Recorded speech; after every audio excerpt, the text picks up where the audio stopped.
নমস্কার বন্ধুরা, welcome to Rupa's food story চ্যানেলে সমস্ত বন্ধুদের জানাই আরও একটা নতুন মজাদার রেসিপি দেখার জন্য অনেক অনেক স্বাগত। আজকে তৈরি করে দেখাবো ঝাল ঝাল মালপোয়া। একঘেয়ে মিষ্টি পিঠে খেয়ে যখন আর ভালো লাগে না, মুখে অরুচি ধরে যায়, তখন বানিয়ে নিতে পারো এই দারুণ স্বাদে ঝাল ঝাল মালপোয়াগুলো। এমনকি যারা পিঠে খেতে চায় না, তারাও কিন্তু এই পিঠেটা একটার জায়গায় 3-4টে খেয়ে নেবে, এতটাই টেস্টি হয় এই মালপোয়াগুলো। তোমরা এটা চায়ের সাথে সন্ধ্যে টিফিনে স্ন্যাক্স হিসাবেও খেতে পারো, খেতে কিন্তু দুর্দান্ত স্বাদের হয়। তাহলে কি করে বানাবো আজকে এই ঝাল ঝাল মালপোয়াগুলো, প্রথম থেকে শেষ পর্যন্ত পুরো রেসিপি দেখো, খুব ভালো লাগবে। তার জন্য প্রথমে নিয়ে নিয়েছি একটা বড় বাটি নিয়ে নিয়েছি আমি এখানে, আর এখানে নিয়ে নিলাম 1 বাটি ময়দা আর হাফ বাটি ময়দা, একটা বাটি মেপেই নেব। তা এখানে 1.5 বাটি মতন ময়দা নিয়ে নিয়েছি আর হাফ বাটি সুজি নিলাম। সুজি কিন্তু খুব বেশি নেওয়া যাবে না।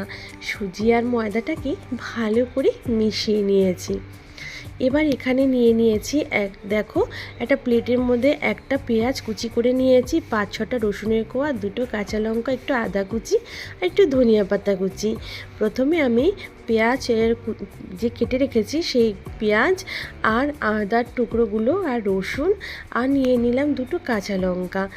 যে কেউ যদি ভালোবাসো বেশি একটু ঝাল খেতে, তাহলে কিন্তু 2টোর জায়গায় 3-4টে কাঁচা লঙ্কাও নিতে পারো। সামান্য একটু জল দিয়ে একটা মিহি পেস্ট বানিয়ে নিলাম।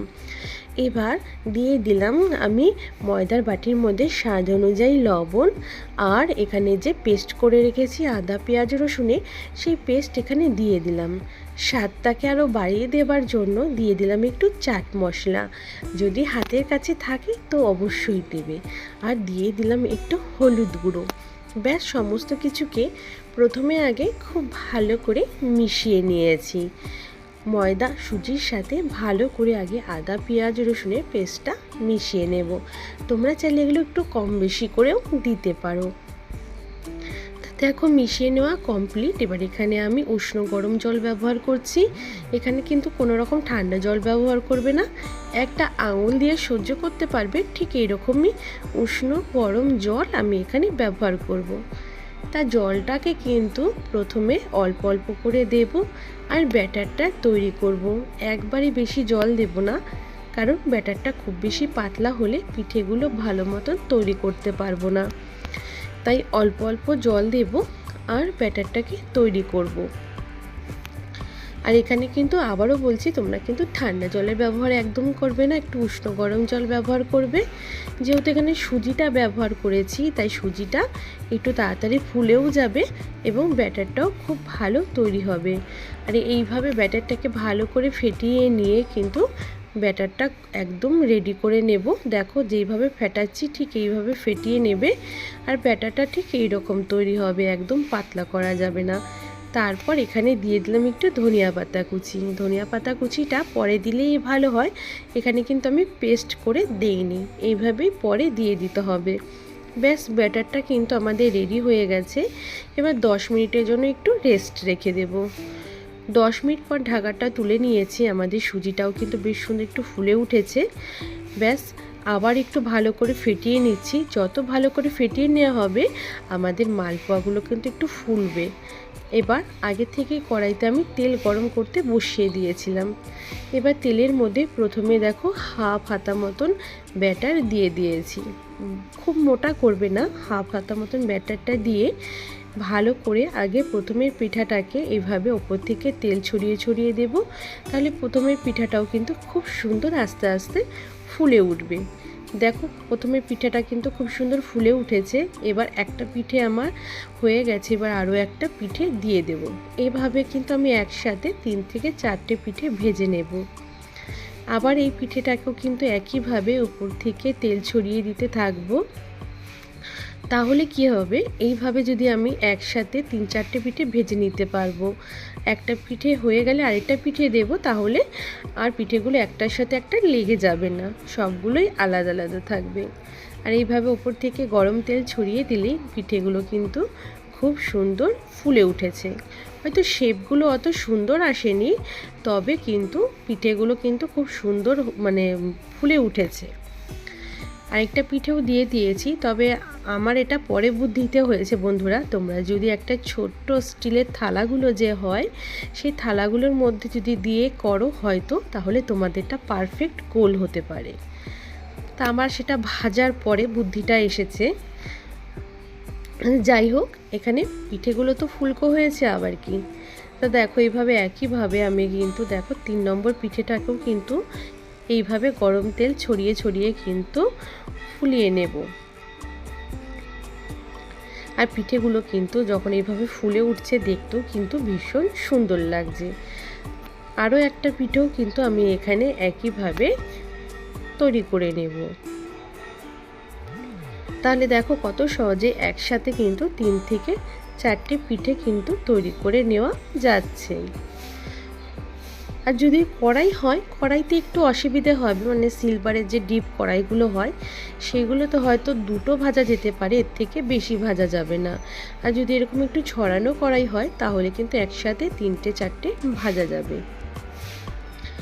আর দেখো এইভাবে একইভাবে কিন্তু আবার এটাকেও ভেজে নিচ্ছি 4 নম্বর পিঠেটাকে। এটাও কিন্তু আস্তে আস্তে ফুলতে শুরু করেছে।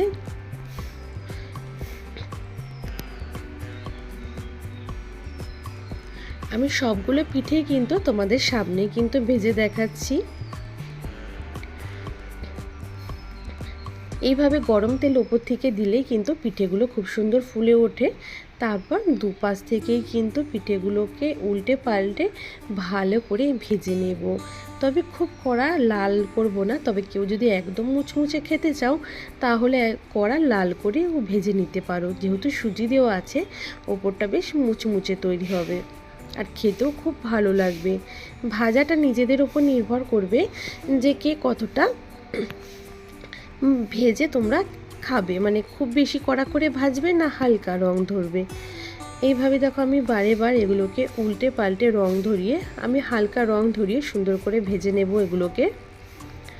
প্রথমে দেখো লো ফ্লেমে কিন্তু মানে মিডিয়াম ফ্লেমে রাখবো, পরে কিন্তু হাই ফ্লেমেই এগুলোকে কিন্তু ভেজে তুলে নেব। প্রথমে দুটো কিন্তু আমি আগে দিয়েছিলাম, তাই দুটো আগেই ভাজা হয়ে গেছে। এই দুটোকে আমি প্লেটে তুলে নিলাম। এবার পরের দুটোও কিন্তু ভাজা কমপ্লিট। সেই দুটো পিঠেও কিন্তু আমি এবার ভালো করে তেল ছেঁকে তুলে নেব। তবে যখন পিঠেগুলো তেলের থেকে তুলবে, গ্যাসের ফ্লেম কিন্তু লো করবে না, হাই ফ্লেমে রাখবে। তাহলে কি হবে, তেলটা খুব তাড়াতাড়ি ঝরে যাবে আর বেশি তেল কিন্তু এটা টানবে না। আর এইভাবে আমি দেখো দ্বিতীয় ব্যাচের পিঠেগুলো কিন্তু একইভাবে কিন্তু ভেজে নিয়েছি। বেশ হালকা রং ধরিয়ে পিঠেগুলো ভেজে নিয়েছি। আমার পিঠেগুলো ভাজা কিন্তু কমপ্লিট হয়ে গেছে। এবার ভালো করে তেল ঝরিয়ে নিয়ে প্লেটে সার্ভ করে নিয়েছি। আর পিঠেগুলো দেখতেও ভীষণ সুন্দর হয়েছে আর খেতেও কিন্তু দুর্দান্ত স্বাদের। হঠাৎ করে বাড়িতে যদি কোনো অতিথি চলে আসে, এইভাবে তাদের এই পিঠেগুলো বানিয়ে খাওয়াবে, একদম অতিথি আপ্যায়নও হয়ে যাবে, সাথে জানতে চাইবে যে কিভাবে পিঠেগুলো তৈরি করেছো। আর পিঠের ওপরের দিকটা কতটা মুচমুচে হয়েছে দেখো, তোমরা সেটা আওয়াজ শুনেই বুঝতে পেরেছো। আর ভেতর থেকে কিন্তু খুব সুন্দর সেদ্ধ হয়ে গেছে, কোনো রকম কিন্তু কাঁচাও নেই। তাই আজকের রেসিপিটা যদি ভালো লেগে থাকে প্লিজ প্লিজ আমার রেসিপিতে একটা লাইক অবশ্যই করে দিও, এবং এই রেসিপিটা আরও অন্যান্য বন্ধু, নিজেদের ফ্যামিলি বন্ধুর মাঝে একটু বেশি করে শেয়ার করে দিও। আর আজকের এই রেসিপিটা তোমরা কে কোথা থেকে দেখছো সেটা অবশ্যই আমাকে কমেন্ট করে জানিও। এইরকমই নিত্য নতুন রেসিপি নিয়ে তোমাদের সামনে হাজির হয়ে যাব। তা আজ তাহলে এই পর্যন্তই, দেখা হবে আবার অন্য কোনো নতুন রেসিপিতে। আজ তাহলে এই পর্যন্তই, খুব ভালো থেকো বন্ধুরা, বাই।